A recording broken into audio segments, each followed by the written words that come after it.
Kom ons bid saam. Here Jesus, baie dankie dat ons geleentheid het om op hierdie koue oggend stil te wees voor U. Here, dat ons net kan onsself oopstel vir U woord. Here, U weet wat in ons lewens aangaan. U weet wat ons nodig het. U weet wat U wil doen vanmôre in ons. Kom doen dit, Here. Spreek, Heer. U kinders luister. Ons vra dit in die naam van Jesus ons Here. Amen. O Heer, jy moet saam met my blaai na Rigters toe. Ons gaan 'n stukkie lees uit hoofstuk 6 en uit hoofstuk 7. Rigters 6 en Rigters 7.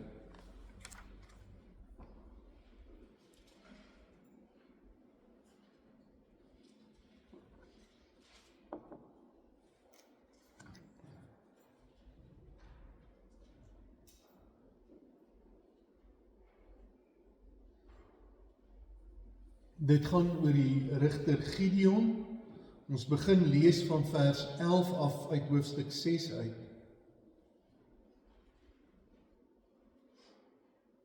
Daarna het 'n engel van die Here gaan sit onder die groot boom in Ofra, wat behoort het aan Joas, die Abiesriet. Sy seun Gideon was besig om koring uit te slaan in 'n parskyk waar hy weggekruip het vir die Midianiete. Die engel van die Here het aan hom verskyn en vir hom gesê, die Here is by jou, dapper man. Maar Gideon het vir die engel gesê, ekskuus meneer, maar as die Here by ons is, waarom kom al hierdie dinge oor ons? Waar is al sy magtige dade waarvan ons voorvaders ons vertel het, toe hulle gesê het die Here ons nie uit Egipte bevry nie. Nou het die Here ons in die steek gelaat. Hy het ons oorgegee in die mag van die Midianiete.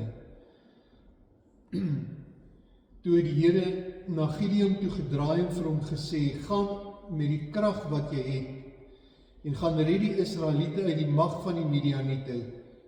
Toe, ek stuur jou.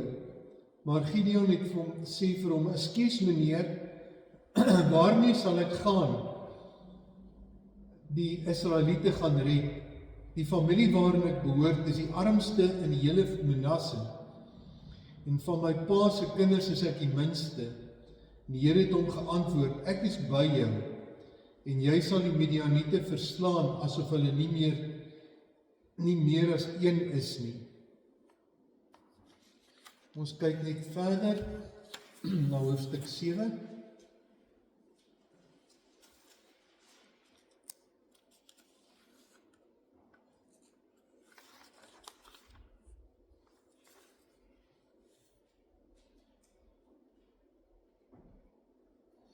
Lees dan van vers 9 af. Die nag het die Here vir hom gesê, kom gaan na die Midianiete se kamp se laar toe. Ek gee hulle in jou mag oor, maar as jy bang is om hulle aan te val, moet jy jou slaaf Pura eers in hulle kamp ingaan. Luister wat hulle sê, dan sal jy moed skep en hulle aanval. Gideon het toe sy slaaf Pura, wat Pura is, toe so wat 50 tree in die Midianiete se kamp ingegaan. Die Midianiete, die Amalekiete en die ander mense uit die ooste wat in die vlakte ingeval het, was so sprinkane, so baie. Die kamele kon nie getel word nie. Hulle was so baie soos die sand van die see. Gideon het in die kamp ingekom, net toe 'n man vir sy maat hierdie droom vertel het. Ek het gedroom, het hy gesê, daar kom 'n ronde garsbrood in ons laar ingerol. Die brood het tot by die tent gerol, daarteen gestamp en dit laat omval. Die brood het die tent omgestamp en die tent het in mekaar getuimel. Sy maat antwoord, dit is beslis die swaard van die Israeliet van Gideon, die seun van Joas. God gee Midian en sy hele leer in die mag, in Gideon se mag oor.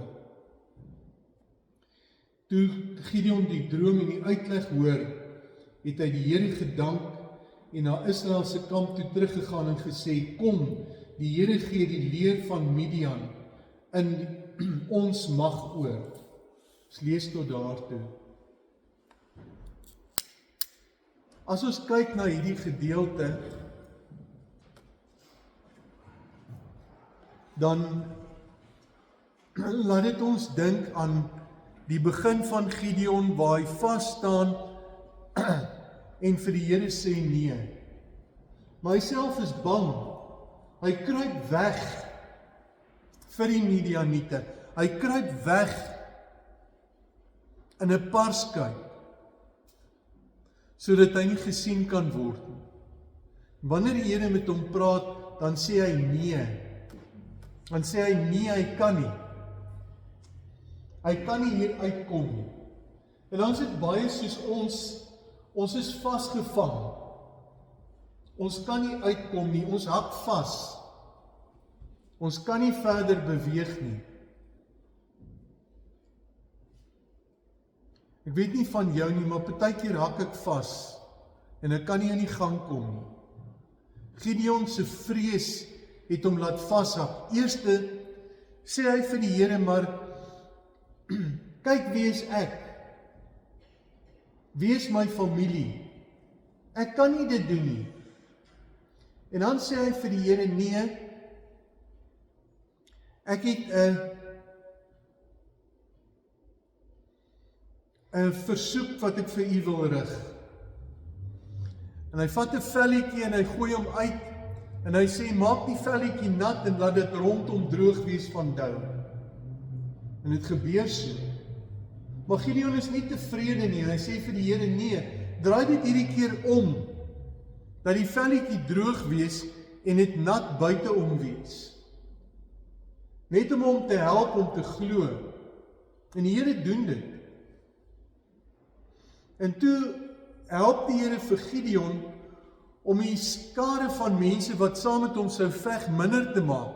Eers die wat bang is, en die res wat oorbly, vat hy toe na 'n rivier toe, en hy laat hulle daar drink, en die wat die water met hulle hande optel, na hulle mond toe bring, het hy gekies, en daar was 300 man oor. Nou ek dink nie dit het Gideon gehelp om dapper te wees. En die Here sê vir hom, as jy nog bang is, jy het 'n slaaf, Pura, vat hom, en gaan in die kamp in. Nou, hulle was eintlik dapper gewees om in die nag in die vyand se kamp in te stap, en hulle stap in die kamp in. En daar hoor hulle 'n droom van hierdie Midianiete.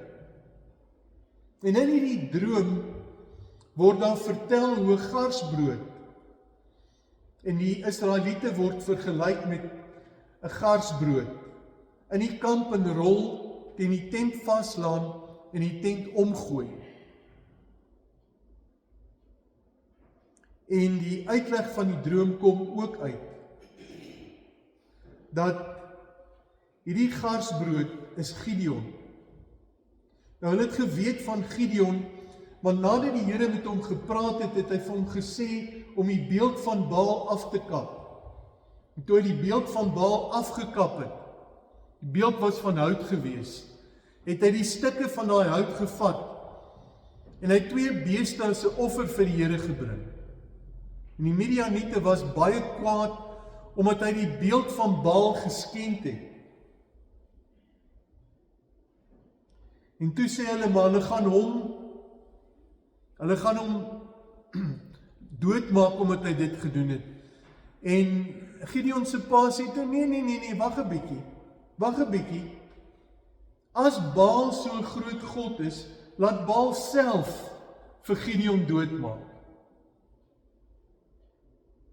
En toe het Baal niks gedoen nie. En toe noem hulle Gideon Serebaal, die een wat Baal roep tot verantwoording. Nou baie keer is ons vasgehak in goed wat ons pla, in goed wat ons ongemaklik maak. En dan sê die Here vir ons, staan op. Staan op en doen iets daar. Nou die opstaan om iets te doen, is nie om in die gang te kom en 'n klomp goed te doen nie. Baie keer is ons soos Petrus, die apostel, wat instorm in elke situasie en iets daar wil doen. Maar die Here sê nee. Hy sê vir Gideon, kom ek wys jou eers iets. Voordat jy gereed is, kom ek wys jou 'n droom. En ons, voordat ons aan die gang kom om iets te doen, moet ons eers visualiseer. Ek moet eers sien, wat gaan regtig aan? Wat moet ek doen en wat gaan ek bereik? As ek net instorm in 'n situasie, dan weet ek nie wat die antwoord gaan wees nie. Dan weet ek nie waar ek gaan uitkom nie. Ek moet eers sit en dink daaroor. Ek moet droom daaroor. Soos die Here hierdie droom gegee het vir hierdie Midianiet. Hy het vir hom 'n droom gegee en vir hom gesê, maar ek wys vir jou wat ek gaan doen. En toe Gideon dit sien, toe begin hy te glo. Maar hy het nie alleen gegaan. Hy het sy slaaf, sy goeie vriend gesê, kom saam met my. Voordat ek en jy iets doen, is dit baie keer nodig om dit eers bevestig te kry. Ek moet eers seker maak dat dit wat ek doen regtig van die Here af is.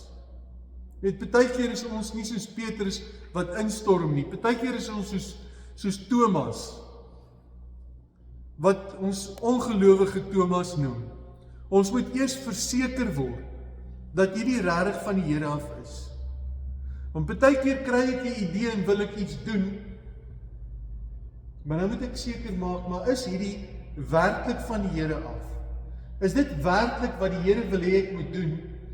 Of is dit net my idee? Is dit net wat ek wil doen? En dan maak ons droog. Dan doen ons goed wat nie reg is nie, en dan vra ons na die tyd, hoekom dit nie uitgewerk het nie? Omdat ek dit nie by die Here bevestig het nie. Omdat die Here dit nie deur my vriende en die wat naby my is, my geloofsvriende, my broers en susters in die Here bevestig het nie. Ek wil self 'n ding aanvang. Praat hierdie week met my skoonseun, hy sê vir my, pa, baie keer doen ek goed, en 4 maande later, dan besef ek wat ek gedoen het was verkeerd. Want ek was oorhaastig. Ek weet nie van jou nie, maar baie keer doen ek dit ook. Dan wonder ek na die tyd, nou wat het my besiel om dit te doen? In plaas van om rustig te wees, en seker te maak by die Here, maar is dit u wil? Gideon bevestig by die slaaf wat saam met hom gaan. Hy kan dit nie ontken nie, die slaaf het saam met hom hierdie droom gesien, hierdie visie gekry. En toe het hy uitgegaan en die oorwinning behaal. Nou moet ons eerlik wees daaroor, die spreekwoord praat van 'n Gideonsbende. Nou as die kamele van hierdie vyand soveel was dat jy dit nie kon tel nie, kan jy dink hoeveel mense was daar wat hulle teen moes oorlog maak? En die Here stuur hulle uit met 300 manne. Ek en jy sal sê, die somme werk nie. Hierdie ding gaan nie werk nie. Baie keer gebruik die Here die ongewone om iets wonderliks reg te kry.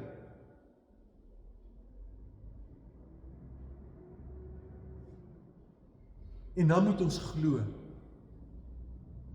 Maar ek moet vertrou op die Here, want hy kyk na my en soos vir my sê hy vir Gideon, dat ek en jy dapper helde is.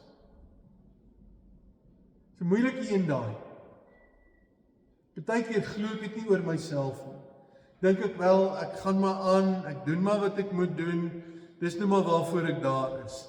In plaas van om weer entoesiasties te raak, om weer opgewonde te raak en weer te sê, maar ek sal dit doen. Ek sal iets reg kry. Dit wat ek moet doen, sal ek doen. Maar die eerste ding wat ek moet doen, is om 'n getuie vir die Here te wees. Ja, daar is tye wat ek regtig moet fokus om kos op die tafel te sit, om my goed reg te kry. Maar die eerste deel daarvan, waarvoor die Here my roep, is om 'n getuie vir hom te wees. Om te praat oor Jesus, om 'n voorbeeld te wees van hoe 'n Christen is, sodat ander kan sien en kan glo. 'n Gideons bende kom en oorwin hierdie mense. Ja, in die nag maak hulle skrik en hulle beklei teen mekaar. En dan gaan haal hy die ander ouens wat saam met hom was en hulle verdryf hierdie Midianiete van een spruit na die volgende een toe. Uit vertrou op die Here. Ek weet nie wat jou situasie is nie. Ek weet nie waaroor jy wonder wat moet jy doen nie. Gaan terug na die Here toe. Al wil jy wegkruip vanmôre en sê ek sien nie kans daarvoor. Die Here roep jou uit en hy sê vir jou, maar jy kan dit doen. Jy het die krag om dit te doen. Staan op, droom, fokus en gaan doen wat die Here vir jou gee om te doen. En in die proses, wees 'n getuie van die Here. As iemand vir jou vra, kry jy dit reg? En sê vir hom, die Here gee vir my genade. Die Here help my daarmee. So maklik, ploeter ek net in 'n ding in. So maklik maak ek nie droog. Terug te kom na die Here toe. Om te sê, Here, ek vertrou op U. Vertrou op U. En ek weet ek gaan dit regkry. Ek weet dit gaan werk, want dit kom van die Here af. Dis nie ek self nie. Daarom kom ons vra eers, Here, is dit U wil? En wat wil U hê moet ek doen? Hoe kan ek 'n getuie voor ander wees? Hoe kan ander mense van Jesus weet? Sal hulle weet, dit wat gebeur het, dit wat ek doen, kom van die Here af? Of sal hulle net sê, hierdie ou is hardkoppig. Hy vang net goeders aan, sonder om tweemaal te dink daaroor. Kom ons raak entoesiasties, kom ons raak weer aan die werk, kom ons raak weer betrokke by goed. Kom ons glo weer. Ek kan en ek sal. Maak nie saak hoe oud ek is nie, maak nie saak hoe jonk ek is nie. Kom ons begin werk. Deur eers te kyk, te droom, te glo. Ouens wat sê, jy moenie in jouself glo nie, jy moet net in die Here glo. Dis ook nie heeltemal waar nie. Heer sê vir Gideon, jy is 'n dapper held. Hy moes in homself vertrou het, en dit wat die Here vir hom gee. Moenie jouself afskryf nie. Vertrou op wie die Here jou gemaak het. Wie jy nou is, deur dit wat hy gee. Maak nie saak wat die mislukkings is wat jy kry nie. Die Here gee vir ons weer 'n kans. Hy laat ons opstaan. Hy gee vir ons krag. Miskien moet jy iets anders te doen. Dink jy Gideon het gedink hierdie ding van die 300 man gaan werk? Ek dink nie so nie. Maar die Here wys vir hom. En hy besef, God beplan 'n wonderwerk. Hy staan op en hy gaan doen dit. Kom ons staan op. Kom ons gaan doen wat die Here vir ons vra. Maak nie saak in watter fase van my lewe ek is nie. Kom ons doen dit. Ons vertrou op die Here. Amen.